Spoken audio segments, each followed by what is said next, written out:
remember the vast happiness Mother and I shared with each other. We were very happy indeed. Suddenly, wide loud knocks were heard on the door, and the deep silence ensued.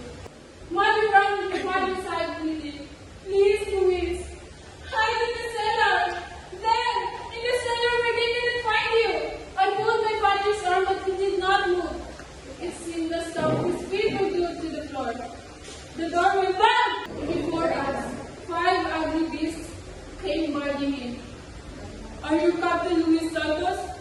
roared the ugliest of them all. "Yes," said my father. "You were under arrest," said one of the beasts. They pulled Father roughly away from us. Father was said, "No, Oscar. Vengeance. It's God's," said Mother. But I cried out vengeance. I was like pent-up volcano.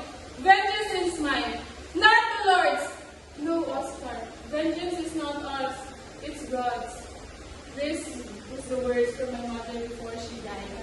Mother was dead, and I was blind. Vengeance is not ours? To forgive is divine, but vengeance is little. That was 5 years ago.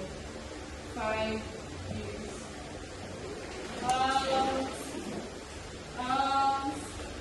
Spare me a piece of bread. Spare me your mercy. I am a child, so young, so thin and so rough. Vengeance is not ours, it's God's.